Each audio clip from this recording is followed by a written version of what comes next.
واهتدى بهديه إلى يوم الدين. أما بعد، فأعوذ بالله من الشيطان الرجيم. بسم الله الرحمن الرحيم. إنا نحن نزلنا الذكر وإنا له لحافظون. وقال الله سبحانه وتعالى: لله ما في السماوات وما في الأرض. وقال الله سبحانه وتعالى: لله المشرق والمغرب. وقال الله سبحانه وتعالى: إياك نعبد وإياك نستعين اهدنا الصراط المستقيم.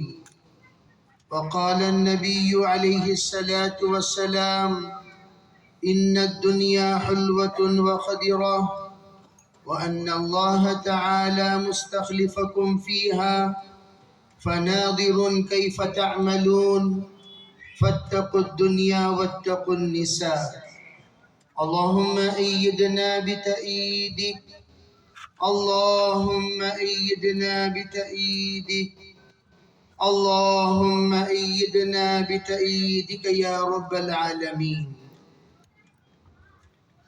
محترم معزز حضرات علماء کرام، ذمہ داران عظام، بزرگوں، بھائیوں، عزیز نوجوانوں، گھروں میں تشریف فرما خواتین، اس وقت ہم لوگ ہندوستان بھر میں جو مسئلہ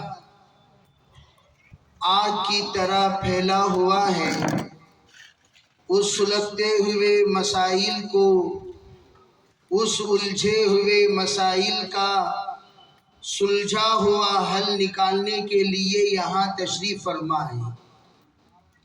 الجھے ہوئے مسائل کو الجھانا اور بھی الجھنوں کو بڑھانے کا سبب بنے گا۔ الجھے ہوئے مسائل کو سلجھانا یہ سلجھے ہوئے لوگوں کا کام ہے، اور یہاں پر سلجھے ہوئے لوگوں کے تابع دار ہو کر، سلجھے ہوئے لوگوں کا وفادار بن کر، سلجھے ہوئے لوگوں کے ساتھ قدم بقدم ملا کر، سلجھے ہوئے لوگوں کے ساتھ کھندا بکھندا ملا کر، سلجھے ہوئے لوگوں کو اپنا پیشوا، اپنا رہبر، اپنا رہنما، اپنا مقتدا بنا کر چلنے کے لیے یہاں جوڑا گیا ہے۔ سلجھے ہوئے لوگوں کے ساتھ الجھے ہوئے لوگ نہیں چل سکتے، یہ اصول ہے، یہ ضابطہ ہے۔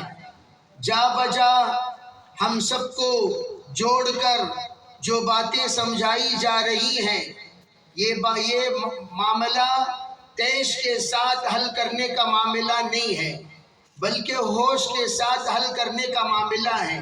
پہلے سمجھو اور سمجھنے کے بعد سمجھاؤ، پھر سمجھانے کے بعد نبھاؤ، اسی لیے یہاں پر جوڑا گیا ہے۔ اگر ہم لوگ سمجھیں گے نہیں تو سمجھائیں گے کیا؟ جب سمجھائیں گے نہیں اور خود سمجھے نہیں ہوں گے تو نبھائیں گے کیا؟ اسی لیے یہاں پر سنجیدگی سے، توجہ سے جو معروضات پیش کیے جا رہے ہیں ان کو غور سے سننا۔ آپ حضرات کو پتہ ہے اللہ جل جلالہ امن والہ نے ہمارے ہندوستان کو جو شان بخشا ہے وہ کل کائنات میں سے کسی کو نہیں بخشا۔ میں تو یہ بھی کہنے پر کوئی جھجک محسوس نہیں کروں گا کہ آپ مکہ کو چلے جائیے، مدینہ منورہ کو چلے جائیے، وہ خصوصیتیں جو ہندوستان کو حاصل ہیں وہ وہاں بھی آپ کو نظر نہیں آئیں گی۔ جیسے سب سے پہلا اللہ کا نام لینے والا بندہ وہ اترا ہے تو ہندوستان میں اترا ہے، سب سے پہلا اللہ کے نام پر سجدہ ہوا ہے تو ہندوستان میں ہوا ہے، سب سے پہلے اللہ کے گھر کے لیے اپنا ارادہ باندھ کر نکلا ہے وہ ہندوستان سے نکلا ہے. سب سے پہلے اللہ کے نام پر دعوت دی گئی ہے وہ ہندوستان میں دی گئی ہے. آپ اس کا انکار نہیں کر سکتے. تاریخ ہند کا اٹھا کر مطالعہ کیجئے، آپ کو پتا چلے گا ہندوستان کن کن خصوصیات کا حامل ہے. اللہ جل جلالہ امن والہ نے یہاں کی مٹی میں ہر طرح کی بو، ہر طرح کے رنگ، ہر طرح کی خصوصیت، ہر طرح کی خاصیت، ہر طرح کے اللہ نے صفات رکھے ہیں. اسی لیے ہندوستان کا انسان آپ کو ملک کے تمام کونے میں ملے گا اور سب کا سربراہ بن کر، سب کا رہبر بن کر، سب کا رہنما بن کر، سب کا نمائندہ بن کر، سب کے لیے پیشوا بن کر آپ کو ہندوستان والا نظر آئے گا.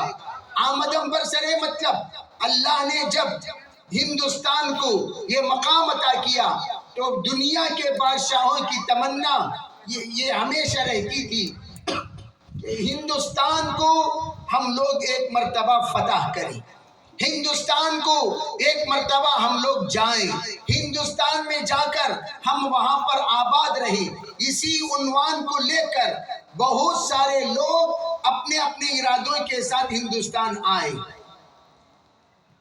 اب ہندوستان میں آنے کے بعد ایک سلسلہ راجا اور مہاراجاؤں کا چلا. وہ لمبی تاریخ ہے، ان تاریخ کو گنانا نہیں ہے.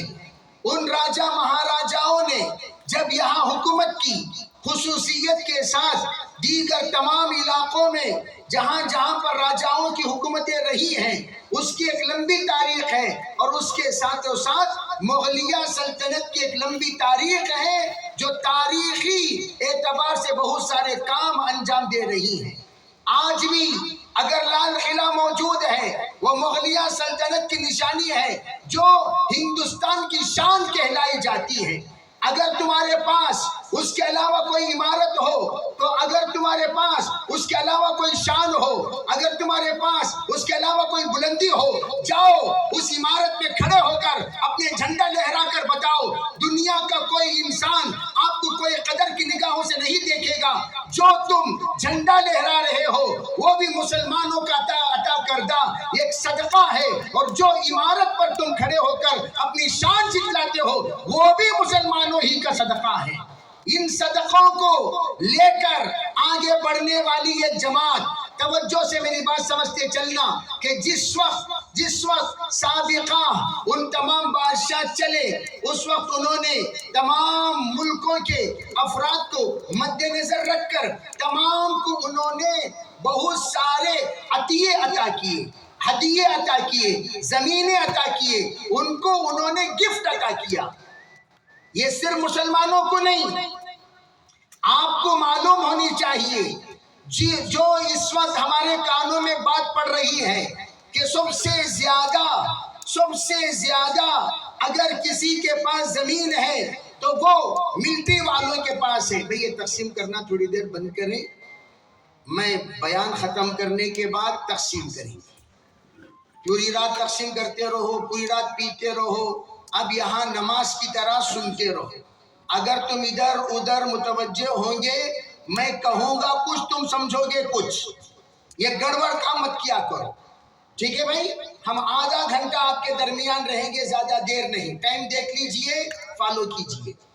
میں یہ عرض کرنا چاہ رہا ہوں کہ جس وقت اللہ رب العزت نے یہاں پر مسلمانوں کو سلطنت عطا فرمائی اور انہوں نے سب کے خیر خواہ بن کر